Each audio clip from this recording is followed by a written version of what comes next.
you, Madam Chairman. Mr. Davidson, very quickly. One of the things, when I was in the House, I have said many times we need to have an inventory of spectrum that is held by federal agencies. And while Congress supported doing this, we have federal agencies that have opposed this. But we need to know what spectrum is in what hands, what they're using those bands for, and then we need to recoup spectrum that is lying fallow. This is NTIA's jurisdiction. Will you commit to working with us to get this done? Senator, I would commit to working with you to get that done. We appreciate that. I see Ms. Sohn over there kind of chuckling because she's heard me talk about this for years. And the need for getting this done. And Ms. Sohn, let me come to you. Let me ask you for a yes or no on some questions. Has the Pai administration's decision to repeal the Wheeler Title II rules in any way stopped the FCC from executing its broadband deployment efforts? Yes or no? It has not, but it rests on a very thin reed. Okay, a yes or I no? know, I'm sorry. It Yes is or no? no? No, the answer is no. Okay. All right, no, that's correct. It has not impeded. That is correct. You've said you support a Title II regime plus forbearance from various FCC regulations, what the FCC did in 2015. Senator Markey just referenced that. So is that forbearance worth anything? Can't future FCCs just unforbear and impose more rules on the internet? Senator, indeed Yes or no? Oh, yeah, sorry about that. Yes, they could. That's right. All right. Do you support broadband rate regulation? No. Okay. That was an easy one. Well, good, because in times past you have supported rate regulation, if my memory is correct. Would more regulation of the internet help encourage investment in broadband networks? No, I don't believe, well, when you say internet regulation, are you talking about the broadband providers? I am talking about the providers, regulation of the internet, government control of the internet. Are you going to get more private investment to continue expanding these networks, or are you going to get less? I believe it has no impact.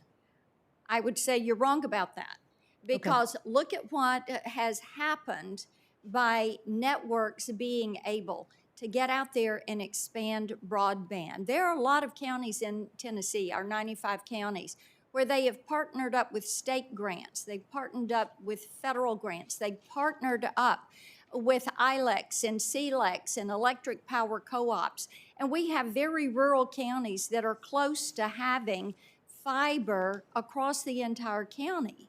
So it has an impact. A private sector approach works. Okay, the infrastructure bill that was recently signed into law funnels money to underserved areas, which means overbuilding existing networks and ignoring rural areas for cities. Do you believe this will close the digital divide? I support the framework that unserved must be served first, okay?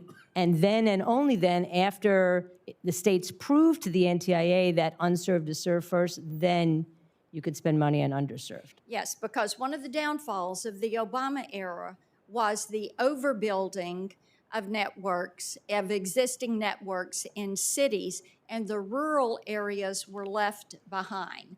They did not get that money, and that's why we have as much disparity as we have existing right now. And we need to be encouraging that investment into these networks. Okay, when you worked for Tom Wheeler, you led the FCC's efforts to put broadband privacy rules into place, rules that Congress later struck down as an overreach of FCC authority. And you recently said that there is no real oversight of broadband carriers going on. So do you believe the FTC has in some way fallen down on its job as a consumer privacy agency? I don't believe so, but I have to admit I haven't followed what the FTC has been doing very much lately. Okay, well, they are the privacy regulator, and as we've debated for many years, very vigorously, this is their jurisdiction. This is not the FCC's jurisdiction, and we need one regulator, one set of rules for the entire internet ecosystem. Okay, if the FCC were to reclassify broadband as a Title II service again, would you support the FCC once again attempting to enact broadband privacy rules? I would prefer if Congress passed a comprehensive consumer privacy bill. And I know, Senator Blackburn, you have been a leader in that regard. If the chairwoman undertook such a proceeding, I obviously would participate in it, and obviously she'd have to reclassify first. But I would prefer to see Congress settle the matter with a comprehensive consumer privacy bill. And I've been very, very clear on that. Okay, thank you. You were on the board of directors for Locast, a streaming service that shut down right about the time you were nominated for pirating content.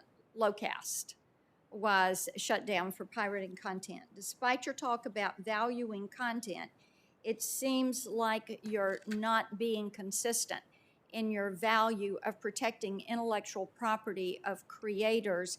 And as you know, retransmission is an issue that has been debated, and I know we're going to continue this conversation about protecting content that is there, but my time has expired. Madam Chairman, thank you.